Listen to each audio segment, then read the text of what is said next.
Gelengkan kepala dan katakan Tidak. Tidak. abaikan rayuannya dan katakan Tidak. Tidak. tutup telinga dan katakan Tidak. Tidak.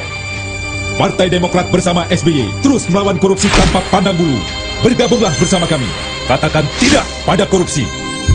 Dan andaikan saja nyanyian Anas Urbaningrum, Angelina Sondag, Muhammad Nasaruddin itu benar adanya, maka sudah dipastikan Demokrat akan nyungsep dan benar-benar tenggelam di 2024.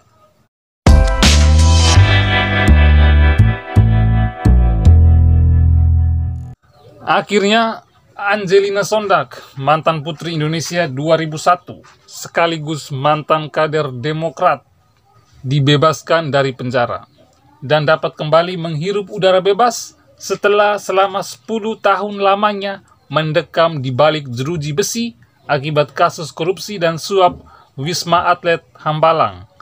Iya, Wisma Atlet Hambalang, proyek gagal di era SBY yang sekarang telah menjadi rumahnya hantu. Angelina Sondag sendiri akan dapat bebas murni pada April 2022 mendatang. Tapi pada kesempatan kali ini saya mau menyampaikan kepada kita semua bahwa kita tidak punya hak untuk menyerang dan menghina serta membuli Angelina Sondag akibat dari perbuatannya di masa lalu. Mari kita ambil hikmahnya saja dan nilai positifnya saja. Dan belajarlah dari kesalahan mereka agar kita tidak jatuh seperti Angelina Sondag dan kawan-kawannya.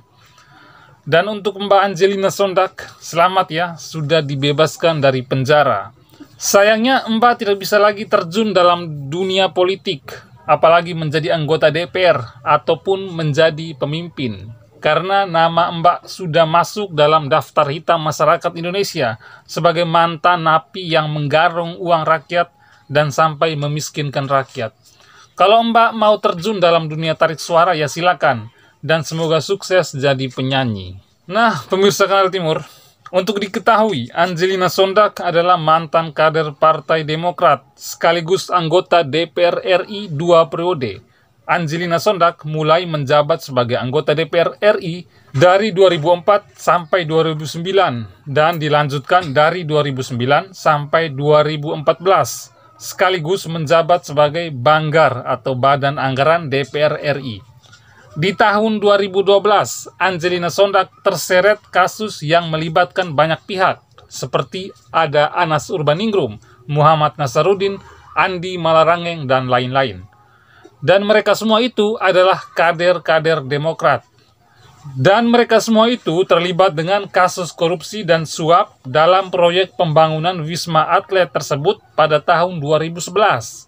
Dan karena kasus inilah, Angelina Sondag dan beberapa kader Demokrat ditangkap dan dijadikan tersangka oleh Komisi Pemberantasan Korupsi atau KPK. Untuk Angelina Sondag sendiri ditetapkan sebagai tersangka tepatnya pada tanggal 3 Februari 2012. Dan di tahun yang sama itulah Angelina Sondag dijebloskan ke dalam penjara selama 10 tahun. Nah, sekedar tambahan saja, Angelina Sondag ini masuk penjara, saya waktu itu masih kelas 2 SMA. Waktu itu saya memang sudah pahamlah tentang perpolitikan, tapi masih dalam taraf belajar. Dan saya merasakan betul kepemimpinan SBY sebagai presiden waktu itu seperti pesawat tanpa pilot. Terarah saja ke sana kemari, ikut arah angin. Saya juga masih ingat betul ketika Anas Urbaningrum ini bersumpah kalau dia sama sekali tidak terlibat dengan kasus korupsi tersebut. Bahkan dia sampai mengatakan kalau dia memang benar-benar terima uang pada waktu itu, maka dia siap digantung di Monas. Walau akhirnya sampai masuk penjara pun Anas Urbaningrum itu tidak menepati janjinya tersebut. Rp1 saja Anas korupsi Hambalang, gantung Anas di Monas. Nah, dalam beberapa kesempatan waktu itu, Anas Urbaningrum dan Muhammad Nasaruddin mengatakan kalau Ibas Yudhoyono, anaknya SBY juga ikut terlibat dan menikmati kasus korupsi tersebut. Tapi sampai hari ini, Ibas Baskoro Yudhoyono sedikit pun tidak tersentuh hukum. Jangankan tersentuh hukum, dipanggil dan dijadikan sebagai saksi oleh KPK saja tidak pernah. Bahkan Anas Urbaningrum sampai mengatakan, kalau dia adalah SBY, maka sebagai seorang bapak, dia akan sendiri menghantarkan anaknya Ibas ke KPK. Dan pemirsa, Anas Urbaningrum meminta SBY agar menyerahkan Edi Baskoro Yudhoyono atau Ibas untuk diperiksa KPK. Anas menyampaikan itu melalui pengacaranya Firman Wijaya. Nah, dan kini satu persatu mantan kader Demokrat itu sudah mulai dibebaskan dari penjara. Pertama Muhammad Nasaruddin dan sekarang Angelina Sondag. Dan kalau tidak salah, Anas Urbaningrum juga akan dibebaskan tahun depan. Pertanyaan masyarakat sekarang adalah, akankah Muhammad Nasaruddin, Angelina Sondag, dan Anas Urbaningrum ini siap membongkar sejarah kelam mereka di masa lalu terkait skandal korupsi mega proyek Wisma Atlet SEA Games? Apakah mereka juga bersedia membongkar keterlibatan Ibas putra mahkota Cikias dalam kasus korupsi tersebut? Nah, kita lihat saja nanti, dan saya sebagai masyarakat sangat berharap ketiga mantan napi koruptor ini membongkar habis semuanya.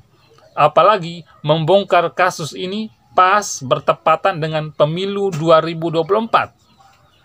Nah, itu adalah waktu dan kesempatan yang baik. Dan andaikan saja nyanyian Anas Urbaningrum, Angelina Sondag, Muhammad Nasaruddin itu benar adanya, maka sudah dipastikan Demokrat akan nyungsep dan benar-benar tenggelam di 2024. Dan sekarang saya menduga keluarga Cikias pasti lagi ketar-ketir, ketakutan, lemas-lemas, dugdak-dik jantung mereka karena satu persatu mantan kader Demokrat mulai dibebaskan dari penjara. Ini peluang besar untuk mencekal Demokrat ikut dalam kontestasi Pilpres 2024 nanti. Kalau seandainya nyanyian Anas Urbaningrum, Muhammad Nasaruddin, dan Angelina Sondag itu benar adanya. Nah, bagaimana pendapat pemirsa Kanal Timur? Silakan tulis pendapat kalian di kolom komentar dan sampai jumpa di episode berikutnya. Terima kasih.